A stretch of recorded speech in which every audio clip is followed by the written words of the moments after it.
Hello student, हम सब लोग जो चैप्टर पढ़ रहे हैं मॉलिक्यूलर बेसिस ऑफ इनहेरिटेंस, इनमें से जो आज का टॉपिक है वो हम सब लोगों को पढ़ना है डीएनए का वाटसन क्रिक मॉडल। ठीक है, या इसको हम सब लोग क्या कहते हैं, double helix model of DNA. जो डीएनए होता है, डीएनए का द्विकुंडलीय मॉडल हम सब लोग पढ़ेंगे। तो इस मॉडल को पढ़ने के लिए कुछ हम सब लोग पहले तथ्य जान लेते हैं। एक साइंटिस्ट थे रोजालिंड, इन्होंने डीएनए के जो मॉलिक्यूल्स थे, जो क्रिस्टल थे, जो अणु थे, उस पे एक्सरे रेज डाला और एक्सरे रेज के द्वारा जो है ये बतलाया कि जो डीएनए होता है वो हेलिकल फॉर्म में होता है। ठीक है, हेलिकल कहने का मतलब कुंडलित या क्वाइड कहते हैं। तो रोजालिंड फ्रैंकलिन जो साइंटिस्ट हैं, इन्होंने क्या बताया, एक्सरे विश्लेषण के द्वारा इन्होंने ये बताया कि जो डीएनए है वह हेलिकल फॉर्म में होता है, मींस क्वाइड फॉर्म में होता है। ये इन्होंने बता दिया। एक साइंटिस्ट हैं एविन चार्गाफ, इन्होंने ये बताया कि जो नाइट्रोजनस बेसिस होते हैं, जो आपने पढ़ा है एडेनिन या प्यूरिन और पिरिमिडीन के जो नाइट्रोजनस बेसिस होते हैं, इनका जो रेशियो होता है वो 1 होता है। मतलब जितना प्यूरिन नाइट्रोजनस बेसिस होते हैं उतना ही या उतनी ही जो है पिरिमिडीन नाइट्रोजनस बेसिस पाए जाते हैं। ठीक है, जितना किसी डीएनए में जितने प्यूरिन नाइट्रोजन बेसिस होंगे उतने ही जो है पिरिमिडीन नाइट्रोजन बेसिस होते हैं, उनका जो रेशियो आएगा वो 1 आता है। कितना आएगा? 1 आता है, ये बताया। फिर उन्हीं के जो है तथ्य के आधार पर, उन्हीं के जो है विश्लेषण के आधार पर जेम्स वाटसन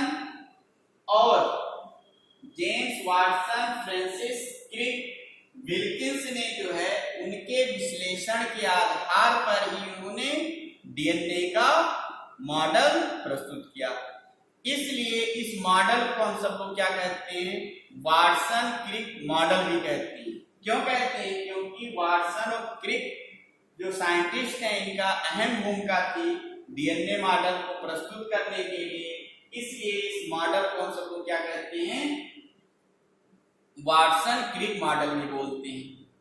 ठीक है, फिर ये मॉडल हेलिकल फॉर्म में होता है, इसलिए नाम दे दिया जाता है double helix model of DNA. अब आप एक और ध्यान देंगे कि जो डीएनए होता है कई टाइप्स के होते हैं। ए डीएनए होता है, बी डीएनए होता है, सी डीएनए होता है। तो इनमें से कौन सा जो है डीएनए था जो वाटसन और क्रिक ने मॉडल के रूप में प्रस्तुत किया, उस डीएनए का नाम है बी डीएनए। जो उन्होंने मॉडल दिए थे वाटसन क्रिक ने, वो कौन सा डीएनए था? B DNA. मतलब बी डीएनए को ही इन्होंने जो है मॉडल के रूप में प्रस्तुत किया था। इसलिए इन्हें जो है 1962 में जो है नोबेल पुरस्कार से सम्मानित किया गया। किससे सम्मानित किया गया? आप जानते हो कि विश्व का सबसे बड़ा जो पुरस्कार होता है वो कौन सा है? नोबेल प्राइज होता है। 1953 में इन्होंने वाटसन क्रिक मॉडल, वाटसन और क्रिक वैज्ञानिक ने डीएनए का डबल हेलिकल मॉडल प्रस्तुत किया। इसलिए इनको जो है 1962 में नोबेल पुरस्कार से सम्मानित किया गया। अब देखते हैं कि जो डीएनए मॉडल इन्होंने क्या बताया। इन्होंने बताया डीएनए मॉडल के बारे में कि जो डीएनए होता है 2 पॉलीन्यूक्लियोटाइड चेन से बना होता है। पहली बात इन्होंने क्या कहा कि जो डीएनए होता है वो 2 पॉलीन्यूक्लियोटाइड से बने होते हैं। एक पॉलीन्यूक्लियोटाइड चेन ये है, ये दोनों क्या है? पॉलीन्यूक्लियोटाइड्स हैं।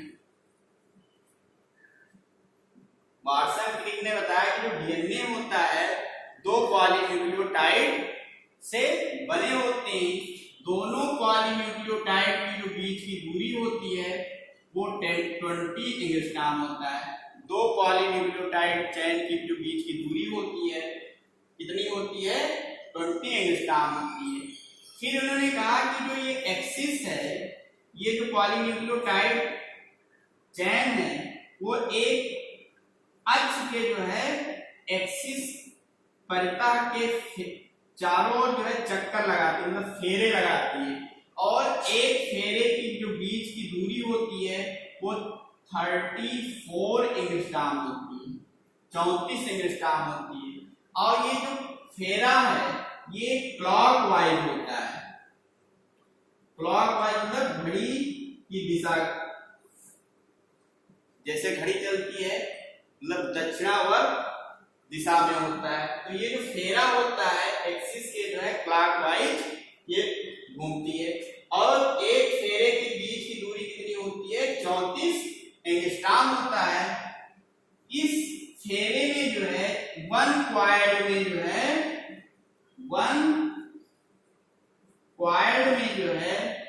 10 पेयर नाइट्रोजनस बेसेस पाए जाते हैं। कितने पेयर? 10 जोड़े जो है नाइट्रोजनस बेसेस पाए जाते हैं। जैसे मान लीजिए एडेनिन, तो यहाँ पे थाइमिन होगा, यहाँ पे ग्वानिन, यहाँ पे साइटोसिन, ऐसे जो है यहां से लेकर यहां तक 10 पेयर जो है नाइट्रोजनस बेसेस पाए जाते हैं। और ये जो नाइट्रोजनस बेस पेयर होती है, दो नाइट्रोजनस बेस पेयर की जो दूरी होती है वो होती है 3.4 एंगस्ट्रॉम होता है। जैसे 34 एंगस्ट्रॉम है, 10 से भाग करें कितना आ जाएगा? 3.4 एंगस्ट्रॉम। तो दो नाइट्रोजनस बेस पेयर की जो दूरी होती है वो कितनी होती है? 3.4 एंगस्ट्रॉम होता है। इनकी जो दिशाएं जो है, मान लीजिए एक की दिशा कार्बन की दिशा जो हमने बताया था पॉलीन्यूक्लियोटाइड स्ट्रक्चर में, एक की दिशा 3 to 5 है, तो दूसरी की जो दिशा होगी वो 5 to 3 होती है। मतलब एक दूसरे के जो है एंटी पैरेलल होते हैं, एक दूसरे के जो है एंटी पैरेलल होते हैं, मतलब प्रति समांतर होते हैं। एक दूसरे की जो दिशाएं होती है विपरीत होती। मान लीजिए 3 to 5 है, तो ये क्या हो जाएगा? 5 to 3, 3 to 5, तो ये क्या हो जाएगा? 5 to 3। ये इनका एक्सिस है। ठीक है, तो आप देख रहे हैं डीएनए मॉडल। तो यहां पर आप फिर से देख लीजिए एक बार डीएनए वाटसन क्रिक मॉडल के बारे में। Edwin, Chargaff, Rosalind, Franklin and Wilkins के कॉन्सेप्ट के आधार पर जेम्स वाटसन, फ्रांसिस क्रिक और विल्किंस ने जो है डीएनए मॉडल प्रस्तुत किया। किस प्रकार का डीएनए था? बीडीएनए। इन्होंने डीएनए के बारे में ये बताया कि जो डीएनए होता है वो दो पॉलीन्यूक्लियोटाइड चेन से बनी होती है, और दोनों पॉलीन्यूक्लियोटाइड चेन के बीच की दूरी कितनी होती है? 20 एंगस्ट्रॉम होती है। और ये जो पॉलीन्यूक्लियोटाइड चेन है वो एक अक्ष के परितः फेरे लगाती है, क्वाड होती है, और एक फेरे के बीच की दूरी कितनी होती है? 34 एंगस्ट्रॉम होती है। ये फेरा क्लॉकवाइज होता है, मतलब दक्षिणावर्त होता है। एक फेरे में जो है 10 नाइट्रोजनस बेसेस पाए जाते हैं, 10 पेयर नाइट्रोजनस बेसेस पाए जाते हैं। दो नाइट्रोजनस बेसेस के बीच की जो दूरी होती है वो 3.4 एंगस्ट्रॉम होती है। और ये जो पॉलीन्यूक्लियोटाइड्स होती हैं, पॉलीन्यूक्लियोटाइड चेन जो होती है, इनकी दिशा जो है एक दूसरे के एंटी पैरेलल होती है, मींस समांतर होगी। यदि 3 से 5 एक की दिशा तो दूसरी की 5 to 3 होती है। ये क्या है 3? ये कार्बन संख्या है। जो शर्करा होती है उसकी कार्बन संख्या, जिस कार्बन संख्या से फास्फोरस जुड़ता है उसी की जो है ये दिशा हो जाती है। ठीक है, ओके, धन्यवाद।